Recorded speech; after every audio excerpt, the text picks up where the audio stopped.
Saya akan memberikan data ya yang saya temukan. Pada tahun 2019 itu terdapat 10 universitas yang atau perguruan tinggi ternama yang terpapar oleh radikalisme. Salah satunya ada UI Jakarta, IPB, ITB, UGM, UNY, Universitas Brawijaya, UNER ya. Justru malah perguruan tinggi negeri umum, dan kemudian juga ada Universitas Islam Negeri Jakarta dan juga Bandung. Nah, yang tertinggi itu ada di IPB dan ITB.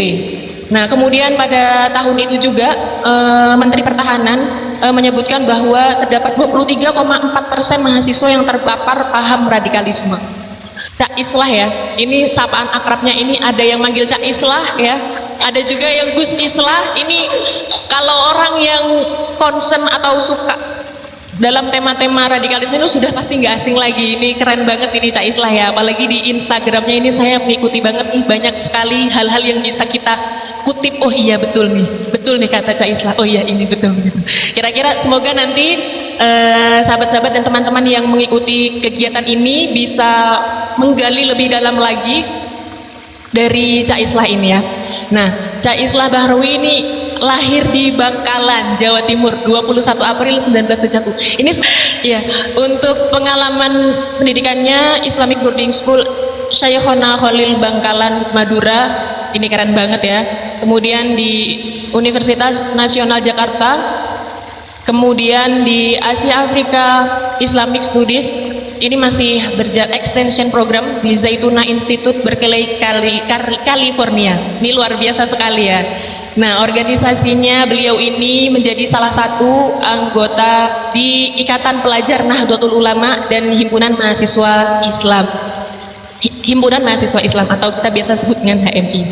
Nah, aktivitasnya beliau ini aktif sebagai Executive Director of Jaringan Moderat Indonesia atau biasa kita sebut dengan JMI, dan juga Expert on Prevention of Radicalism, Extremism and Terrorism in Indonesian Police of Anti-Terror Special Force Densus 88 ETI Mabes Polri. Luar biasa sekali nih. Ini yang dicantumkan baru sekelumit, padahal sebetulnya di belakang CV yang saya bacakan ini banyak sekali hal yang sudah dicapai, banyak sekali yang sudah beliau sampaikan ya. Nah, selanjutnya kita lanjut ke Mas Robi ya, supaya lebih akrab kita panggil Mas Robi biar nggak terlalu jauh jaraknya. Oke, Mas Robi Sugara ini beliau adalah dosen Hubungan Internasional FISIP UIN Syarif Hidayatullah Jakarta sejak 2015, dan beliau juga sampai saat ini ya. Saya dulu juga UIN Jakarta. Perkenalkan, saya Faiz ya. Saya akan memberikan data ya yang saya temukan. Pada tahun 2019 itu terdapat 10 universitas yang atau perguruan tinggi ternama yang terpapar oleh radikalisme. Salah satunya ada UI Jakarta, IPB, ITB, UGM, UNY, Universitas Brawijaya, UNER ya. Justru malah perguruan tinggi negeri umum, dan kemudian juga ada Universitas Islam Negeri Jakarta dan juga Bandung. Nah, yang tertinggi itu ada di IPB dan ITB. Nah, kemudian pada tahun itu juga Menteri Pertahanan menyebutkan bahwa terdapat 23,4% mahasiswa yang terpapar paham radikalisme. Kemudian PT Alfara juga pernah melakukan riset ya, yang menemukan bahwa 17,8% mahasiswa itu menyatakan mendukung pendiriannya khilafah, yakni sebagaimana yang diinginkan oleh organisasi yang kita ketahui itu ya.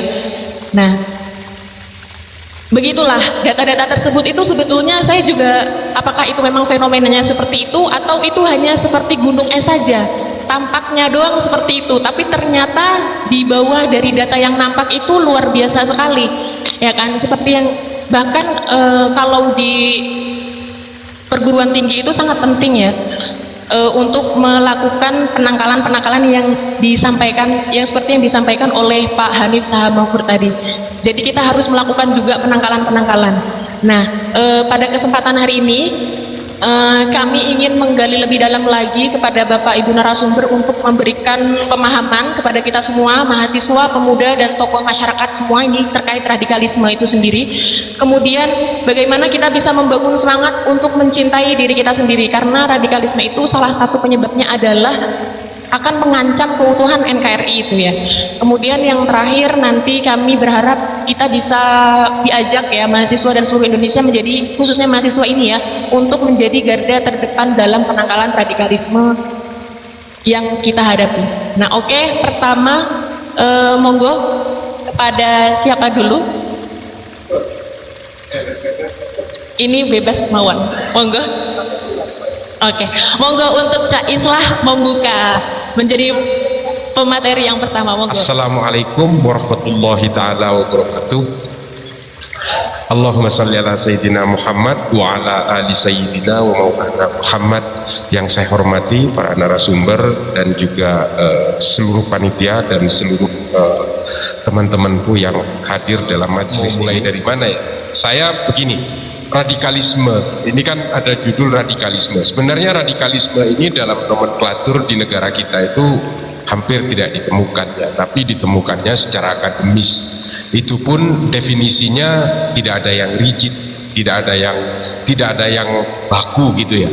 Mulai dari beberapa akademisi itu berbeda definisi sebenarnya soal radikalisme. Ada yang bilang, Wapres kemarin bilang radikalisme itu tidak selalu negatif.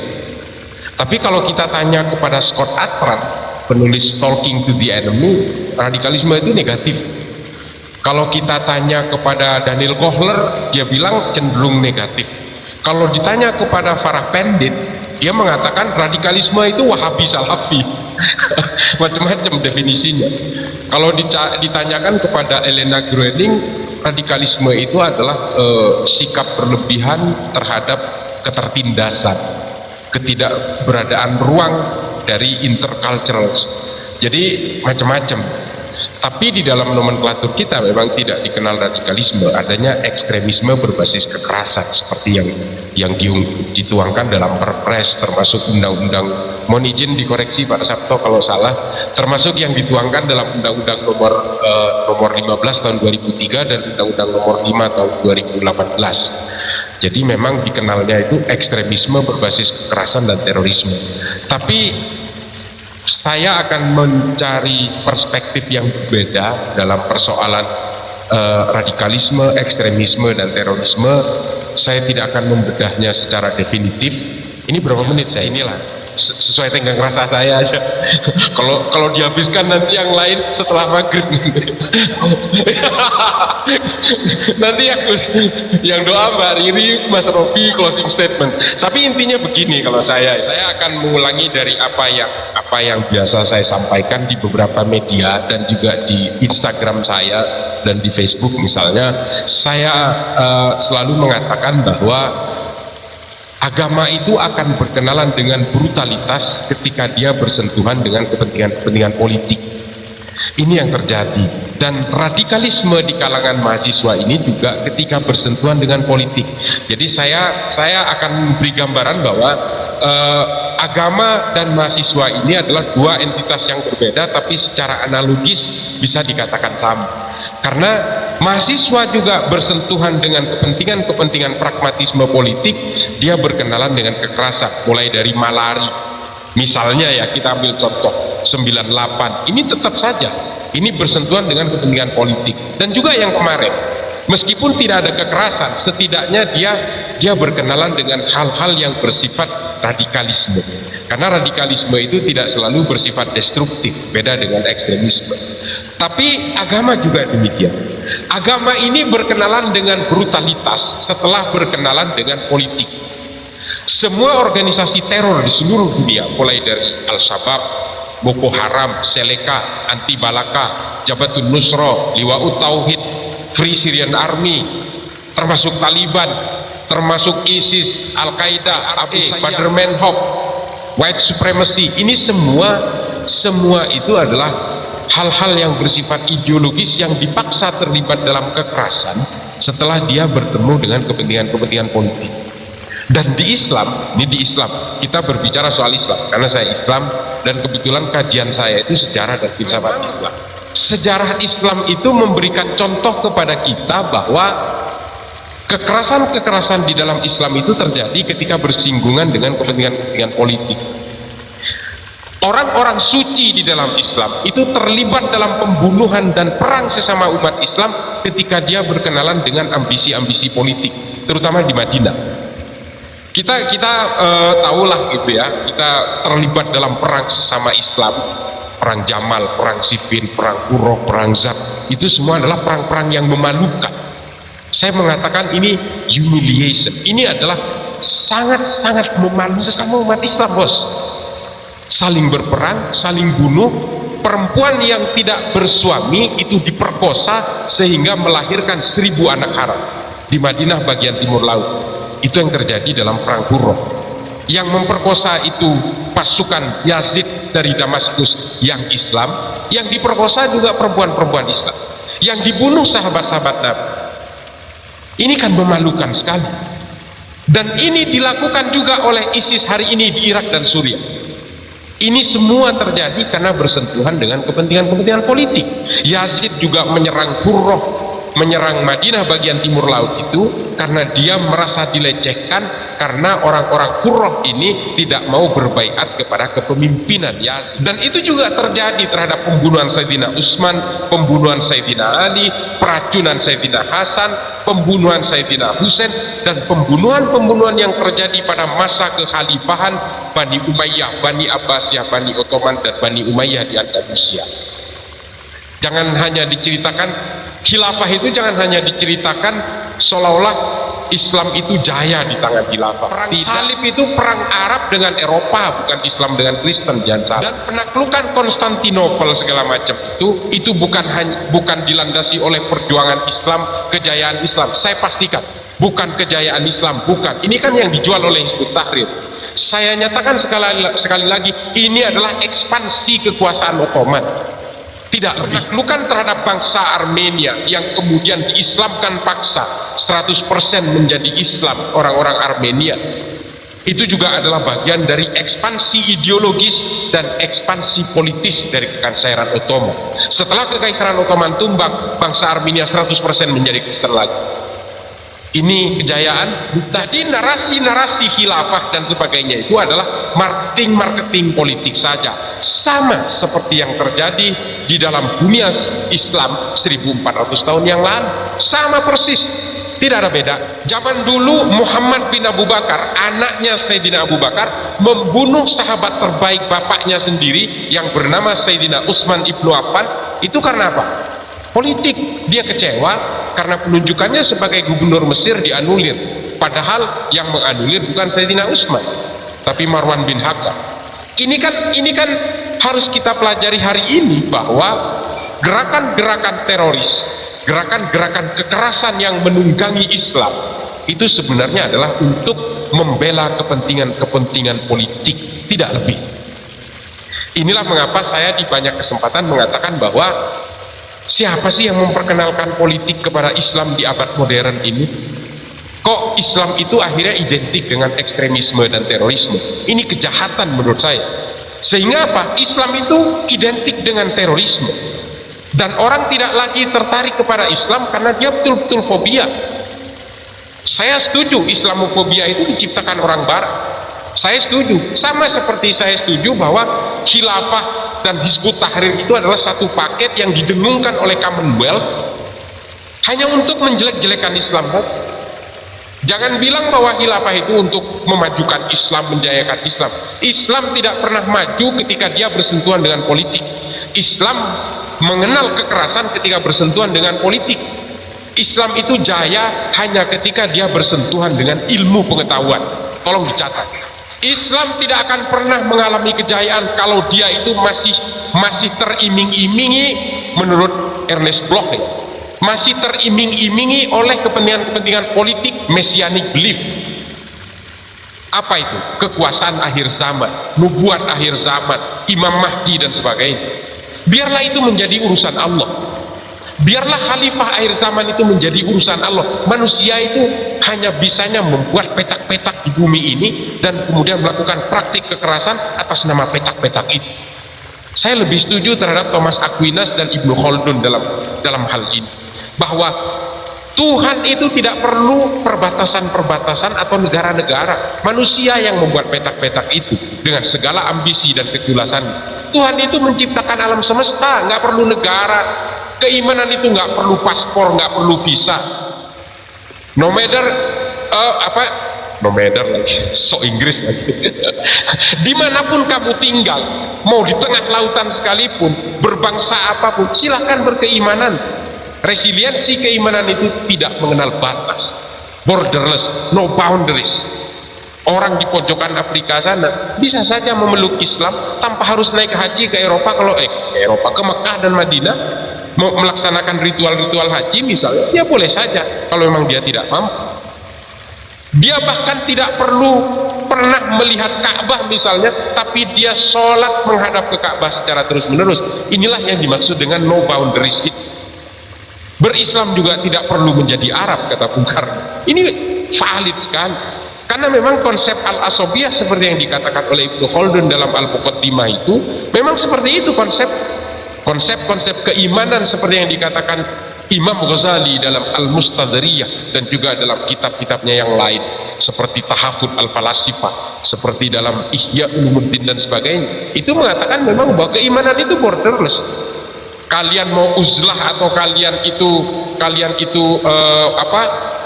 tampil di permukaan, tetap saja keimanan itu tidak perlu batas-batas. Makanya konsep-konsep khilafah segala macam ini kan sebenarnya gimmick-gimmick marketing saja. Hizbut Tahrir ini kecewa di Arab, lalu dia ngamuknya di sini. Orang-orang yang menyuarakan Islamisme dan pan-Arabisme ini adalah orang-orang yang tersingkir di Arab, lalu dia ngobok-ngoboknya di sini pakai duitnya Commonwealth. Wahabi Salafi misalnya, kita tidak sadar Wahabi Salafi ini menurut risetnya Farah Pendi, 100% teroris di seluruh dunia ini yang ditangkap itu berfaham Wahabi Salafi. Kita kemudian berpikir, dari mana Wahabi Salafi? Ya dikerahkan dari Arab Saudi lah, uang minyak yang mengalir ke sini. Dia dipakai oleh negara barat, oleh Commonwealth memang untuk memecah belah kita. Serius, untuk memecah belah kita. Negara Commonwealth ini iri dengan soliditas kita. Indonesia yang 17.000 pulau ini dengan agama bermacam-macam, suku bermacam-macam, ini nggak boleh ini hebat sendirian. Kalau Indonesia ini hebat sendirian, negara-negara Commonwealth yang mengelilingi Indonesia ini akan menjadi kacungnya semua. Coba sebutin, you name it, yang bukan negara Commonwealth sekitar kita. Thailand, Filipina, Indonesia. Hanya 3 negara ini yang sibuk dengan kekerasan, yang sibuk dengan teroris. Abu Sayyaf, Thailand Selatan, dan kita, JI, JAD, JAK, JAT, JAS, MMI, MIT, MIB, semua organisasi teror yang kita lakukan. Dan ini kita geluti setiap hari, belum ditambah NII, gerakan teroris yang percaya sama keris dan jimat. Ini baru ini. Ini adalah hal-hal yang selalu membuat kita sibuk, umat Islam di Indonesia ini sibuk sekali. Karena apa? Karena kita memang ingin dipecah belah, bos, oleh kekuatan global power shifting game ini. Dan saya terus terang begini, kantor pusatnya Hizbut Tahrir di London loh. Ini aneh nggak? Buat saya aneh. Orang Arab, negara-negara Arab menolak Hizbut Tahrir, tapi semuanya dideploy ke Indonesia. Kita ini dengan pulau yang terpecah-pecah ini, kalau ada di Arab mungkin sudah 12 negara, atau kalau di Eropa udah 10 negara. Tapi kita ini menjadi solid dari pulau yang terpecah-pecah ini. Dan itulah mengapa Papua tidak pernah dibela oleh Vanuatu, Vanuatu tidak pernah membela kita, dan persenjataan masuk lewat perbatasan Papua Nugini, yang semuanya itu negara persemakmuran semua. Saya terus terang dalam hal ini agak sedikit nyinyir kepada Commonwealth. Nggak pernah ada yang ngebelain kita di PBB atau di forum internasional. Dan ditambah lagi dengan Wahabi Salafi dan Hizbut Tahrir yang nyata-nyata memang dideploy dari negara-negara Commonwealth. Ini kan sengaja memang ingin memecah belah kita. Nah, Hal-hal seperti inilah yang harus dipahami oleh adik-adik sekalian, termasuk para mahasiswa yang ada di Indonesia ini. Janganlah kalian itu terlalu diiming-imingi oleh mimpi-mimpi politik, seolah-olah dengan politik itu berjaya. Apakah Islam itu tidak boleh berpolitik? Boleh. Imam Ghazali mengatakan politik dan Islam itu adalah saudara kembar, tapi dalam konteks representing the right and obligation, mewakili kepentingan antara hak dan kewajiban umat beragama, itu boleh dalam dunia politik. Tapi jangan mempolitisasi agama, dan agama juga tidak boleh menunggangi politik. Yang terjadi apa? Kekerasan dan cita-cita yang sebenarnya utopis, kata Ernest Bloch, tapi kemudian berusaha diwujudkan secara cepat, secara revolusif melalui aksi-aksi kekerasan itu tadi. Makanya muncul gerakan-gerakan teror itu kan sebenarnya teriming-imingi untuk mewujudkan tujuan daulah khilafah Islamiyah secara cepat. Ini memang menjadi satu kajian bersama. Nanti insya Allah Mas Robi dan Pak Sabto dan Mbak Dwi akan lebih melengkapi itu. Saya berusaha untuk mengambil perspektif yang lain yang kira-kira nggak akan dibahas mereka supaya ada bedanya lah gitu. Saya kira begitu ya. Mudah-mudahan ini menjadi maslahat bagi kita semua, terutama untuk bagi saya sendiri. Mudah-mudahan ini menjadi satu asupan nutrisi di bulan puasa menjelang buka puasa ini. Mudah-mudahan ini mengandung kebenaran. Kalaupun ada kesalahan, itu datangnya dari saya yang fakir ilmu. Akhirul kalam. Wassalamualaikum warahmatullahi taala wabarakatuh. Waalaikumsalam warahmatullahi wabarakatuh.